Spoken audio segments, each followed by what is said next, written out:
البدع والأهواء، أهل البدع العقائدية وأهل البدع السياسية. نقول بيننا وبينكم السلف، بيننا وبينكم الكتب، كان فيقول البدع بيننا وبينكم. بسم الله الرحمن الرحيم. الحمد لله الذي أرسل رسوله بالهدى ودين الحق ليظهره على الدين كله وكفى بالله شهيدا وأشهد أن لا إله إلا الله وحده لا شريك له إقرارا به وتوحيدا وأشهد أن محمدا عبده ورسوله صلى الله عليه وعلى آله وسلم تسليما مزيدا لا نبي بعده. Ikhwani fid din, a'azzani wa azzakumullah wa barakallahu fikum. Kita lanjutkan bacaan terhadap kitab Syarah Ad-Durusul Muhimmah li'amatil ummah karya Asy-Syaikh Abdul Aziz Ibnu Abdullah Ibnu Baz rahmatullahi alaih. Sekarang kita akan masuki termasuk dosa besar yang berikutnya adalah qatlun nafsil lati harramallahu illa bil haqq. Membunuh jiwa yang Allah telah haramkan kecuali dengan unsur atau alasan yang benar. Membunuh jiwa manusia haram. Bunuh diri haram. Paham ya? Walaupun dengan mengatasnamakan jihad. Sebagaimana kelompok-kelompok yang antum perhatikan dan antum mengetahuinya, baik itu Jamaah Ansarud Daulah kata mereka, ataupun jaringan Al-Qaeda, ataupun kelompok ISIS, ataupun kelompok-kelompok radikal yang lainnya, atau kelompok-kelompok terorisme yang lainnya, paham ya? Yang mereka mengatasnamakan jihad, kemudian mereka bunuh diri, haram. Karena jiwa manusia terutama kaum muslimin dilindungi oleh syariat. Tidak boleh sembarangan ditumpahkan darahnya. Sudah kita lewati kemarin kan? 3 sebab diperbolehkan untuk darah kaum muslimin ditumpahkan. Pertama karena rajam. Kedua karena qisas. Ketiga karena murtad. 3 poin ini ingat-ingat nih.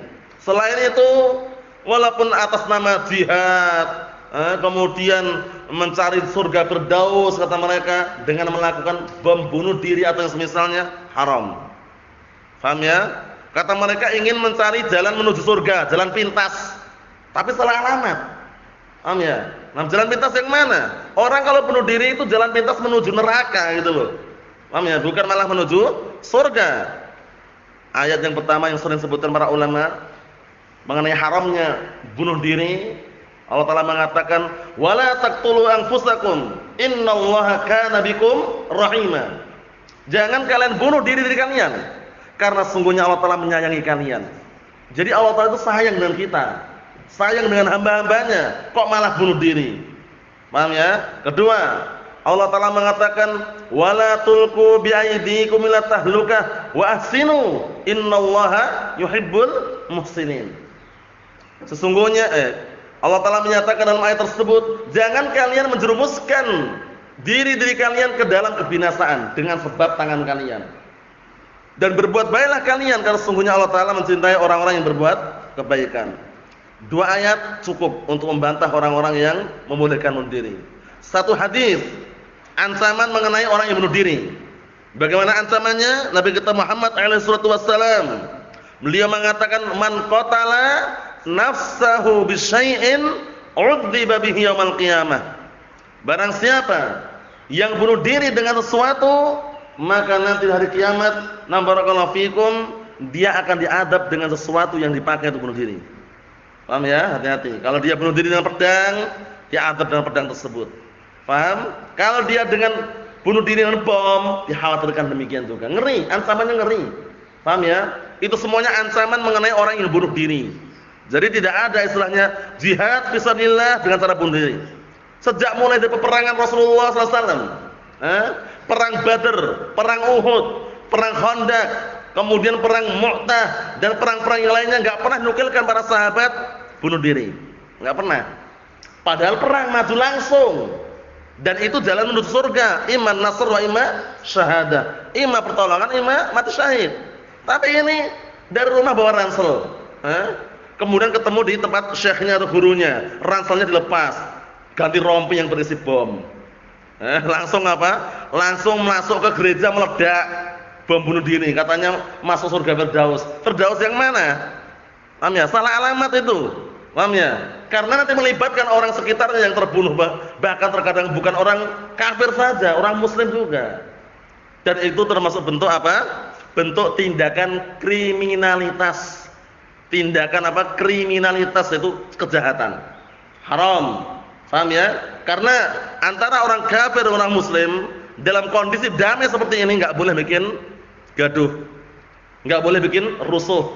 Memang orang kafir musuh orang-orang muslimin, tapi kita melihat kondisinya perang atau tidak gitu loh. Paham ya? Nah, kalau tidak dalam kondisi perang seperti ini, damai seperti ini ya diperlakukan dalam hal dunia ya seperti yang lainnya. Paham ya? Untuk agama tidak ada toleransi. Untuk masalah dunia ya jual beli, muamalah sesuai dengan apa? Batasan dunia. Naam. Kita lanjutkan biar tambah jelas. Qala al-mu'allif wa sabahullah, qatlun nafsi jarimatun 'azimatun fi dinil Islam. Masyaallah. Membunuh jiwa termasuk tindakan jarimah, kriminalitas. Jarimah itu kriminalitas, termasuk tindakan kejahatan, tindakan kriminalitas azimah yang sangat besar.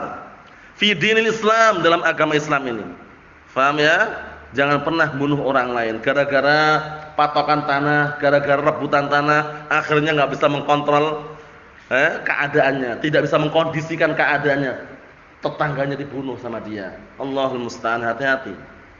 Tawa'adallahu 'alaiha bil 'adzabil alim wa rattaba 'alaiha aqsal 'uqubat fid dunya wa dzalika biqatlil qatil. Masyaallah, Allahul musta'an. Yang Allah Ta'ala memberikan ancaman terhadap orang yang melakukan pembunuhan tadi itu dengan azab yang pedih, dan Allah Ta'ala memberikan hukuman di balik pembunuhan tersebut dengan hukuman yang paling rendah dan juga paling hina. Di antaranya apa? Biqatlil qatil. Orang yang bunuh dibunuh juga. An-nafsu bil nafsi. Paham ya? Qisas. Karena kalau secara hukum syariat Al-Qur'an was sunnah, nah kalau orang membunuh orang lain, paham ya? Nah, orang membunuh orang lain itu nanti tinggal walinya, keluarganya yang terbunuh. Paham ya? Ada 3 kemungkinan. Keluarga, barakallahu fikum, keluarga yang apa? Yang salah satu anggotanya terbunuh tadi itu ada 3 kemungkinan. Pertama, memaafkan tanpa minta denda. Selesai, clear sudah. Yang kedua, memaafkan dengan minta denda. Yang ketiga, qisas. Jiwa dibalas dengan jiwa. Paham ya? Tapi ingat, untuk melakukan pengkisasan atau yang semisalnya itu semuanya hak wewenangnya siapa? Waliul amr, pemimpin. Adapun kita adalah rakyat sipil yang tidak boleh bertindak sewenang-wenang. Nah, kita lihat lagi. Illa an ya'fu awliyaul maqtul, kecuali kalau keluarga dan wali-wali orang yang terbunuh tadi itu memaafkan. Nah, ini maksudnya. 3 poin tadi ingatnya ya. Imam memaafkan tanpa denda, selesai, clear. Tanpa denda, tanpa qisas. Maafkan, udah termaafkan misalkan. Yang kedua, imam memaafkan tanpa qisas tapi denda. Yang ketiga, qisas. Jiwa dibalas dengan jiwa. Paham soal ini?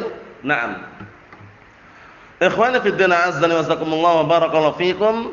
Qala Allah Ta'ala mengatakan, min ajli dzalika katabna 'ala bani Israil annahu man qatala nafsan bighairi nafsin aw fasadin fil ard faka'annama qatala an-nasa jami'a wa man ahyaha faka'annama ahya an-nasa jami'a wa laqad ja'atuhum rusuluna bil bayyinat thumma inna katsiran minhum ba'da dzalika fil ardi la musrifun. Artinya, dikarenakan hal tersebut maka kami tetapkan suatu hukuman atas Bani Israel bahwasanya barang siapa yang membunuh jiwa bi ghairi nafsin.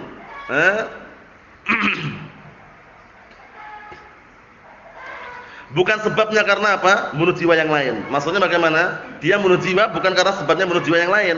Karena kalau dia membunuh jiwa, nah barakallahu fikum, dikarenakan membunuh jiwa yang lain berarti qisas boleh gitu loh. Belum. Jadi dia dibunuh tanpa membunuh orang lain enggak boleh. Boleh dia dibunuh kalau dia membunuh orang lain. Qisas maksudnya. Naam. Au fasadi fil ard, atau membuat kerusakan di muka bumi. Naam. Faka'annama qatalan nas jami'a. Ini ketetapannya ya, barang siapa yang membunuh jiwa bukan karena sebabnya dia membunuh jiwa yang lain atau bukan sebabnya karena membuat kerusakan di muka bumi, faka'annama qatalan nas jami'a, maka seakan-akan dia membunuh semua manusia. Wa man ahyaha, dan barang siapa yang membiarkan manusia itu hidup, faka'annama ahyan nas jami'a, maka seakan-akan menghidupkan semua manusia juga. Memberikan kehidupan kepada semua manusia juga. Walaqad ja'atuhum rusuluna bil bayyinati, dan sungguh telah datang para rasul kami membawa keterangan-keterangan. Summa inna katsiran minhum ba'da dzalika fil ardi lamusrifun. Kemudian kebanyakan di antara mereka setelah na'am barakallahu fikum, setelah hal tersebut, setelah itu di muka bumi mereka justru melampaui batas. Allahul musta'an. Naam, ikhwani fi din, azza wa jazakumullah, barakallahu fikum. Ayat yang selanjutnya, wa may yaqtul mu'minan muta'ammidan fajazaohu jahannam khalidan fiha. Perhatikan ayat yang mulia ini. Ayat ini dipakai pendalilan orang-orang Khawarij yang mereka bermudah-mudahan mengkafirkan hukamul muslimin. Yang mereka bermudah-mudahan mengkafirkan orang-orang yang di luar kelompok mereka. Karena Khawarij itu pakaiannya macam-macam. Nah, tidak hanya satu kelompok Khawarij, enggak ada mengatasnamakan kami Khawarij. Paham ya? Nah, beda halnya di zaman para sahabat dahulu. Mereka memang berada di salah satu tempat namanya Harura. Paham ya? Sehingga digelari dengan Haruriyun. Paham ya? Nah, barakallahu fikum, Haruriyatun anti? Suatu ketika Aisyah ummul mukminin ditanya oleh seorang wanita, kenapa ini? Kok mereka malah mengqadha puasa tapi enggak mengqadha salat? Dijelaskan. Sebelum dijelaskan, Aisyah ummul mukminin nanya, "Aharriyatun anti? Apakah kamu punya pemikiran Khawarij?" Paham ya? Nah, barakallahu fikum. Kemudian perempuan tersebut mengatakan, "Lastu biharuriyah walakinni as'al." Aku bukan Haruri. Aku bukan orang-orang Khawarij. Tapi aku bertanya, langsung dijelaskan bahwasanya dahulu kita di zaman Rasulullah kunna nu'maru biqada'is shaum wa lam nu'mar biqada'is shalah. Dulu kami diperintahkan untuk menggantikan puasa dan tidak diperintahkan menggantikan salat. Jelas di situ bahwasanya apa? Waktu itu memang ada tempat namanya Harura. Haruriyun itu orang-orang Khawarij yang mereka ingin apa? Melakukan pemberontakan. Dinasihat oleh Abdullah bin Abbas radhiyallahu anhuma. Dengan nasihat yang bagus, nasihat yang sesuai dengan dalil Al-Qur'an dan Sunnah. Akhirnya mereka sebagiannya tarajuk kembali kepada jalan al-haq, sebagian tetap apa? Ingin melakukan pemberontakan. Allahul musta'an. Nah, zaman sekarang, orang-orang Khawarij zaman sekarang itu enggak nampak kecuali dengan ideologi. Ideologi, pemikiran itu baru nampak mereka. Adapun kalau seragam pakaian, kadang jarang kita jumpai mereka punya seragam tertentu. Paham ya? Nah, barakallahu fikum, Allahul musta'an. Jadi perlu diperhatikan ya, jangan sampai kita termakan pemikiran Khawarij. Termasuk benih-benih pemikiran Khawarij apa di antaranya? Termasuk benih-benih pemikiran Khawarij apa di antaranya? Demonstrasi. Itu termasuk benih-benih Khawarij. Berontak, enggak terima, kudeta, revolusi, penggulingan kekuasaan. Itu semuanya termasuk benih-benih pemikiran Khawarij. Hati-hati. Jangan pernah antum tertipu. Karena bos-bos mereka, guru-guru mereka, syekh-syekh mereka, ustadz-ustadz mereka, itu pun juga pakaiannya mirip dengan kita. Berjubah, berjenggot, istri-istri mereka bercadar juga. Tapi pemikirannya apa? Jihadiyun. Didoktrin untuk jihad, jihad, jihad. Kemana? Suriah. Kemana? Palestina. Kemana? Yaman. Allahul musta'an. Hati-hati. Hati-hati ya. Jangan sampai kita terkenai apa? Syubhat orang-orang Khawarij yang mereka bermudah-mudahan menghalalkan dan juga mengalirkan darah darah apa? Darah manusia. Allahul musta'an. Kita lihat sini. Wa may yaqtul mu'minan muta'ammidan fajazaohu jahannam khalidan fiha. Wa ghadiba Allahu 'alaihi wa la'anahu wa 'adda lahu 'adzaban 'azima. Artinya, dan barang siapa yang membunuh seorang mukmin dengan sengaja, maka balasannya adalah neraka jahanam. Kekal di dalamnya ini, kekal di dalamnya ini. Padahal makna kekal di sini yang sahih apa? Sudah kami jelaskan berkali-kali. Makna kekal di sini ada dua kemungkinan. Bahkan ada banyak kemungkinan. Kemungkinan yang paling kuat pertama, yang dia bunuh orang mukmin dalam keadaan meyakini halal darahnya kaum mukmin tersebut, baru kekal dia. Kalau menghalalkan darah kaum muslim kafir enggak? Kafir kan? Kekal selama-lamanya. Yang kedua, kekal di sini maknanya adalah apa? Al-maqsu at-tawil, tinggal lama di situ. Diazab lama di neraka, nanti ujung-ujungnya nanti tergantung dengan kehendak Allah Taala. Faham ya? Jadi makna khulud itu tidak selamanya kekal selama-lamanya, tapi maknanya macam-macam tadi itu. Mahum salah ya? Naam. Kemudian Allah Taala apa? Murka terhadapnya dan Allah Taala melaknatnya dan Allah Taala persiapkan untuknya azab yang besar atau azab yang pedih. Nah, bagi orang-orang yang bunuh orang muslim atau orang mukmin yang lainnya dengan sengaja. Naam, Allahul musta'an. Ikhwani fi din, azza wa jazakumullah wa barakallahu fikum. Wa qala alaihi salatu wassalam idzal taqal musliman bisayfayhima. Perhatikan ini. Apabila dua orang muslim berjumpa bertemu dengan dua pedangnya, kelahi maksudnya. Jadi hati-hati, jangan mudah terpancing untuk kelahi. Ini kalau kelahi sama-sama muslimnya, bawa pedang, bawa cambuk, bawa kayu, bawa batu misalkan sama bawa batu, fal qatil wal maqtul finnar. Yang bunuh dan yang dibunuh di neraka. Kok bisa ya? Karena orang kelahi itu kan sama-sama ingin bunuh gitu loh. Wah, kalau kurang ajar tak bunuh misalkan. Dia pengen si A ingin bunuh si B. Si B juga ingin bunuh si A. Paham ya? Yang bunuh ini terancam dengan apa? Dengan neraka. Yang dibunuh pun juga ada ancaman neraka. Kenapa? Karena yang dibunuh itu sebenarnya ingin bunuh juga, cuma terbunuh duluan. Paham belum? Jadi hati-hati. Kadang emosi, kadang enggak bisa menahan apa? Amarahnya kelahi. Jangan. Jangan pernah kelahi, barakallahu fiik. Masa lalu. Masa depan harus lebih maju dan bermutu sesuai dengan Al-Qur'an dan As-Sunnah. Nah, enggak perlu menggunakan apa perkelahian. Ini kita lihat ini. Qila ya Rasulullah hadzal qatil fama balul maqtul. Bertanya sahabat, "Ya Rasulullah, ini pembunuh. Kalau pembunuh jelas masuk neraka, tapi kenapa yang dibunuh kok masuk neraka?" Qala innahu kana harisan ala qatli sahibih. Rawal Bukhari Muslim. Kata Rasulullah SAW, dulunya orang yang terbunuh tersebut juga pengen sekali membunuh temannya, cuman terbunuh duluan. Faham maksudnya ya? Nah, barakallahu fikum, harus dipahami baik-baik ini. Kenapa dua-duanya masuk neraka? Padahal kalau yang bunuh kan jelas. Yang dibunuh ini kok masuk neraka kenapa? Itu loh. Karena awal mulanya dia juga pengen bunuh temannya, cuman terbunuh duluan. Paham? Paham soal ini? Ayo. Kemudian juga ada hadis yang mirip dengan ini. Tapi dua-duanya masuk surga. Yang membunuh dan yang dibunuh malah masuk surga. Masya Allah. Kisahnya bagaimana? Kisahnya waktu itu dua orang tersebut, yang satunya muslim, jihad bersama Rasulullah. Yang satunya kafir, perang. Yang muslim ini terbunuh. Terbunuh oleh siapa? Oleh orang kafir tadi itu. Ke surga enggak? Masuk surga enggak? Mati syahid enggak? Masuk surga. Yang kafir ini enggak lama kemudian masuk Islam. Masuk Islam dia. Setelah masuk Islam, ada jihad, ikut jihad dia. Terbunuh di medan peperangan. Masuk surga enggak? Masuk surga. Yang membunuh dan yang dibunuh dua-duanya surga. Masya Allah. Naam.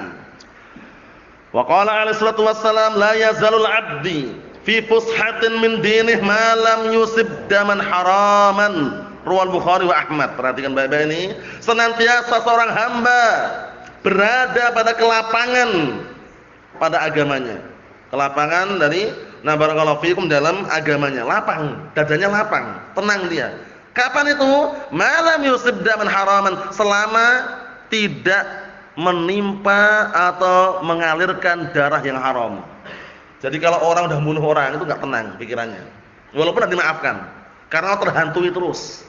Terhantui, terfikirkan terus bagaimana ya? Bagaimana ya? Sehingga nggak tenang lagi udah hidupnya. Karena nggak tenang, pertama futur. Futur bisa arahnya ke murtad. Waliyadzubillah. Makanya hati-hati menumpahkan darah kaum muslimin tidak sembarangan. Harus ada apa?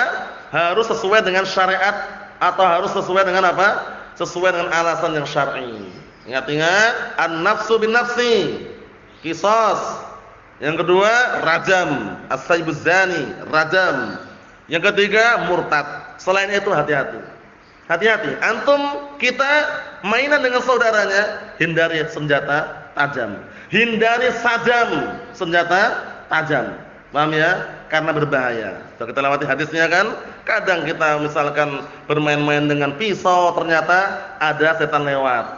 Paham ya? Kemudian malah justru mengena saudaranya. Hati-hati. Paham ya? Nah, barakallahu fikum seperti itu. Karena apa? Karena perkaranya bukan perkara yang sepele. Paham ya? Bermain-main dengan saudaranya itu upayakan tanpa menggunakan senjata tajam. Batu, kayu dihindari juga. Paham ya? Nah, karena apa? Karena kalau diarahkan ke mukanya, diarahkan ke badannya, khawatirnya ada setan yang lewat. Sudah kita lewati penjelasannya. Jadi mengarah, nah barakallahu fikum, mengalirkan darah kaum muslimin tanpa sebab adalah haram. Mahu ya? Naam. Kita ambil satu lagi. Qala al-mu'allif wa tabahullah qawluhu wa aklur riba, makan harta riba termasuk dosa besar. Ini bukan perkara sepele, banyak terkadang orang-orang enggak paham. Buka toko baru buka TB, apa TB? Toko bangunan. Paham ya? Langsung didatangi orang-orang yang Masya Allah pakaiannya bersih, rapi, nawarkan apa? Bantuan. Nawarkan pinjaman. Mau pinjam enggak, Pak? Ini enggak ada bunganya, Pak. Cuman 2% aja. Ya sama aja. Kalau enggak ada ya enggak usah pakai persen-persenan. Minjamkan 5 juta, mengembalikan 5 juta, itu peminjaman yang syar'i. Tapi kalau minjamkan 5 juta kalau kembalikannya 5 juta 500. Nah, 500-nya ini riba gitu loh. Paham ya? Nah, barakallahu fikum. Jadi harus diperhatikan. Makan harta riba haram. Termasuk dosa-dosa besar. Mafhum soal ini, Bang? Ayo. Makan harta riba haram, termasuk dosa-dosa besar. Ar-riba kabiratun min kaba'ir dzunub, ya kan? Riba merupakan dosa-dosa besar daripada dosa-dosa besar yang ada. Wa muharramun wa damarun lil iktisad wal istighlal li hajatil muhtaj ilal mal. Perhatikan kitabnya barakallahu fikum, simak baik-baik. Riba itu merupakan dosa besar dari dosa-dosa besar yang ada, dan diharamkan, merupakan apa? Muharram, perkara yang haramkan. Wad damar, dan perkara yang bisa menghancurkan. Damar, menghancurkan. Menghancurkan apa? Lil iktisad, menghancurkan ekonomi. Iktisad itu ekonomi. Paham ya? Nah, barakallahu fi, hancur gara-gara riba di antaranya. Wastighlalil hajah muhtaj ilal mal, dan juga di situ riba merupakan apa? Istighlal merupakan mencari kesempatan. Mencari kesempatan, nah barakallahu fikum, terhadap kebutuhan orang yang membutuhkan harta. Nyari kesempatan itu. Orang butuh harta dia pinjamin, tapi ketika dia minjamin, dia mensyaratkan nanti mengembalikannya sekian-sekian.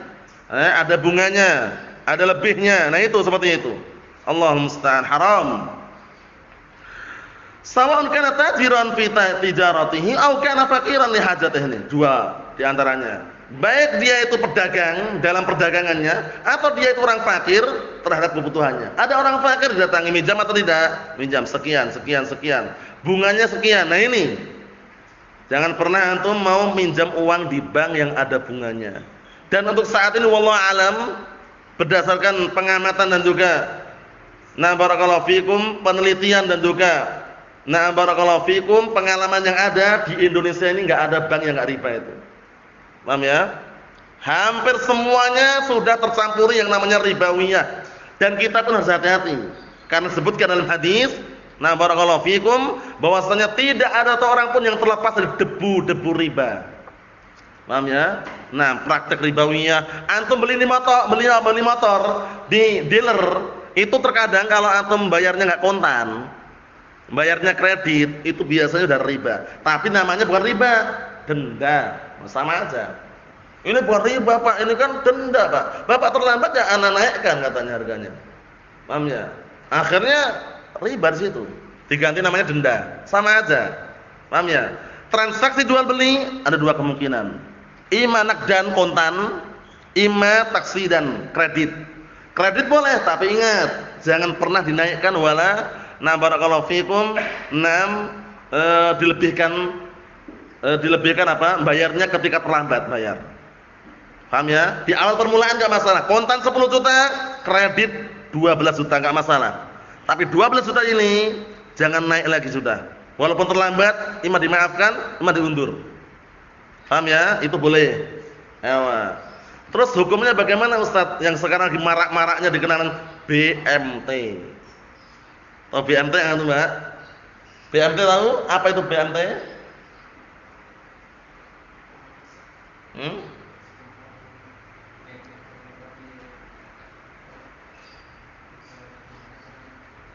Apa itu BMT? Tahu BMT atau? Tahu Pak BMT? Yang di pinggir jalan itu BMT.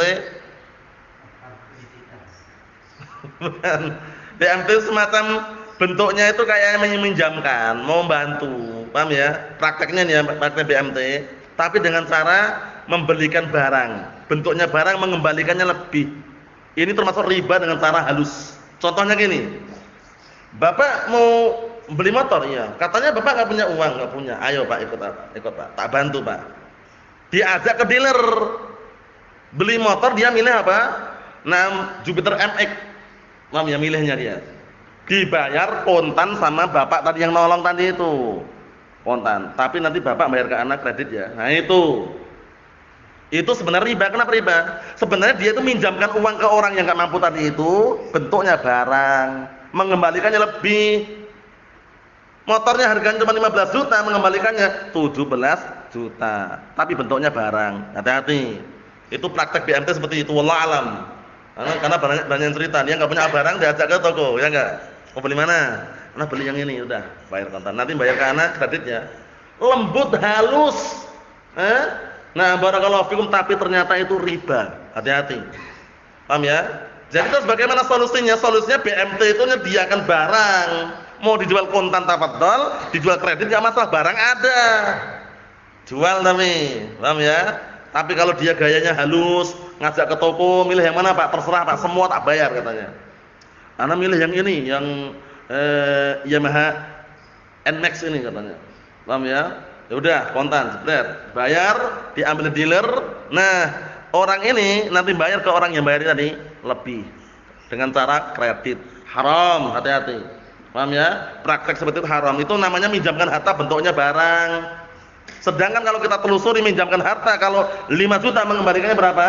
Harus 5 juta juga. Paham ya? Jadi hati-hati, ini bahayanya perkara riba. Dan bantu namanya. Labas tadi enggak masalah. Nolong namanya. Nanti antum balikkan uangnya ke anak kapan-kapan silahkan tafadhol. 5 juta juga. Hatta walaupun akadnya jual beli, di situ tidak diperbolehkan. Kenapa tidak diperbolehkan?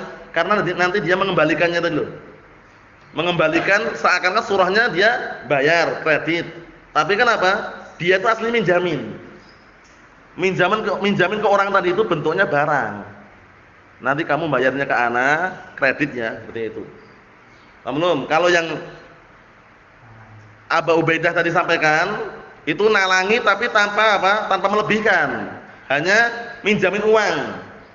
Tapi membalikannya sama gitu loh. Beda kan surahnya. Kalau BMT, surahnya gini BMT itu ya. Si A butuh apa? Kulkas. Contohnya, enggak punya uang. Datanglah si B, anggota BMT ini. Datang si A, anak dengar antum butuh kulkas. Iya. Tapi mereknya yang Sanek aja kan. Yang merek murah. Paham ya? Enggak masalah, ayo datang ke toko, tak bayari. Tak bayari lafadznya ya. Toko milih yang mana, ternyata di toko dia tertarik lain, merek lain. Milih merek Sanyo. Paham ya? Nah, barakallahu fikum, dibayar sama dia, sama si B dibayar. Kemudian otomatis si A ini kan punya hutang sama si B. Ya enggak? Mengembalikan ke si B, padahal harga kulkasnya cuma 3 juta, mengembalikan si B ngomong tapi nanti bayarnya kamu bukan ke toko itu lagi, bayarnya ke si B. Dengan berapa? 3.500.000. bayarnya kredit. Paham ya? Nah, kalau cuma bayarnya sama 3 juta berarti mengembalikan uang, nggak masalah kalau itu. Kalau BMT nggak gitu, nggak sama.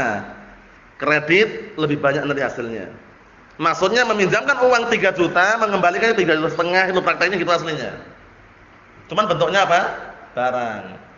Paham soalnya? Hati-hati. Kadang halus permainannya halus sekali, halus. Halus sekali. Kenapa? Tulisannya apa? Syariah. Maaf. BMT syariah. Allah musta'an. Syariah dijadikan bahan permainan. Allah musta'an. Hati-hati. Perkara riba ini enggak sembarangan. Kata mereka, riba kata mereka apa? Nolong orang-orang fakir miskin. Ana yakin orang fakir miskin datang ke bank minta bantuan, minjam, enggak dikasih kalau enggak ada jaminan. Ana butuh uang ini Pak, mau minjam dulu Pak. Berapa 10 juta? Ada jaminannya? Jadi mana bantunya? Kalau bantu ya udah langsung pinjamin dengan catatan yang sesuai, akadnya bagaimana, selesai. Paham ya? Nah, dan seringnya kalau pihak bank itu walaupun katanya bantu, nolong, jangan pernah percaya antum. Antum minjam 10 juta mengembalikannya nanti berapa? 10 juta lebih itu kalau pas jatuh temponya. Apa tempo itu? Pas pada temponya, apa tempo itu? Waktunya. Paham ya? Nah, kalau lebih dari itu dikasih ima diundur, ima dicabut langsung. Tapi tetap lebih dengan bunga yang tentukan di kesepakatan awal tadi itu. Kalau diundur, dinaikkan harganya juga. Karena Bapak belum bisa bayar, Pak. Sudah saatnya bayar sekarang, jadi tak undur sampai nanti bulan depan, Pak. Tapi naik harganya. Bapak kena denda. Nah, dendanya ini. Paham ya? Jangan pernah antum tertipu. Jadi kalau minjam uang di mana? Ya jangan di bank. Kecuali bank yang sebagaimana? Bank yang sunni salafi. Bank Fulan, Bank Alan. Paham ya? Kalau Bank Fulan, Bank Alan enggak masalah. Paham ya? Untuk minjam itu syar'i gitu loh. Tapi kalau bank-bank yang ada ini walaupun bank syariah, bank, wah, hati-hati. Hati-hati. Nah, kalaupun butuh sangat upayakan mencari pinjaman yang lain dulu. Tapi kalau sudah masuk ke bank sangat sulit. Karena apa? Karena permainannya itu ada yang halus, lembut, ada yang terang-terangan gitu loh ya. Nah, dan antum ketika nabung situ, nabung itu aja bahaya. Kenapa bahaya? Berarti antum ikut andil melestarikan apa? Bank tersebut dalam perbuatan ribawiyah mereka. Uang antum dipakai, uang antum. Walaupun nanti ketika antum ngambil ada, tapi uang antum diputarkan oleh mereka gitu loh. Paham ya? Untuk keuntungan mereka. Hati-hati ya. Terus kalau nabung bagaimana? Nabung sendiri aja. Pakai apa? Nah, bekas termos yang rusak dibuang dalamnya, nabung sendiri. Paham ya? Atau cari-cari cara yang lain lah, bambu, kemudian dicari yang ros sama rosnya itu, bahasa Indonesia ros apa ya? Ya itu, ya itunya, kemudian dikelubangin, nabung situ, bisa, paham ya? Atau cara yang lain misalkan, bisa juga, nggak masalah, intinya emasnya kita beli, kita simpan, ketika naik kita jual, tidak masalah. Investasi, nggak masalah. Tanah juga bagus, beli tanah 2 hektar, sertifikatkan, begitu naik jual, nggak masalah juga. Syar'i, paham ya? Tapi kalau nyimpan uang di bank jangan, nggak kuat bunganya, nggak kuat siksaannya nanti khawatirnya. Paham ya? Ngeri ya, ancamannya ya. Jadi kalau nyimpan uang tadi itu dengan barang seperti yang sebutkan, emas juga nggak masalah, emas batangan. Emas batangan kalau uang antum 500 juta, kelihatan banyak kan 500 juta itu. Kalau di emas batangan emas segini, segini aja, dibikin segini beratnya luar biasa. Paham ya? Udah bisa segini, kecil ini, simpan. Paham ya? Ada sekarang cara yang terbaik kalau antum mau menyimpan, nyelengi istilahnya ya, nabung di dalam rumah. Sekarang modelnya granit, iya kan? Bagian pojokan itu ada di granit juga, cuman bagian pojokan itu dibikin kayak semacam kotak. Jadi lantainya itu agak turun sedikit. Ya, kemudian nanti granit pasang ke atas, kasih lubang, masukkan itu. Paham ya? Enggak tahu kalau itu ternyata apa tabungan. Paham ya? Atasnya dikasih lemari, aman. Paham ya? Semuanya ada solusinya. Jadi jangan bilang darurat ini Ustaz, darurat uangnya berapa? 150.000. Darurat di mana? Jangan bilang darurat kalau belum menempuh apa? Solusi yang lain. Kalau enggak ada solusi yang lain baru katakan darurat. Tapi solusi pertama yang ingat tadi, investasi dengan emas bagus. Yang kedua, investasi dengan tanah juga bagus. Karena tanah itu insyaallah bismillah itu naik terus harganya. Naik harganya insyaallah. Emas juga sama. Walaupun naik turun tapi seringnya naik. Tanah modal. Oh, kalau itu diperjelas dulu. Karena banyak orang yang mengajak untuk tanam modal atau nanam saham perusahaan yang perusahaannya enggak jelas dulu. Kadang teman sebutkan, "Bapak tanam saham 3 juta menghasilkan dalam sebulan 5 juta," katanya. Masya Allah, 3 juta dapatnya 5 juta. Dia dapat 10 orang. 10 orang udah masak semua 3 juta, dia dikasih iming-iming 5 juta. Wah, berhasil berarti. Ternyata enggak ada perusahaannya juga. Paham ya? Cuman menipu, banyak seperti itu, hati-hati. Kalau antum jumpain banyak kan orang ngajak tanam modal, ngajak tanam saham, nanti sebulannya nanam modalnya teman 1 juta, nanti bisa panennya bisa mendapatkan 3 juta. Orang senang. Banyak orang pasokan 1 juta, semuanya 30 orang misalkan, nah yang 1 orang, 2 orang ini dapat duluan. Dari uang itu juga gitu loh. Dari uang dikumpulkan tadi itu. Lama-lama habis dah bubar. Enggak dikenal mana perusahaannya, enggak ada juga. Enggak ada wujudnya. Hati-hati. Jadi lebih baik yang jelas tadi itu. Wallahu a'lam bissawab. Walhamdulillahirabbil alamin.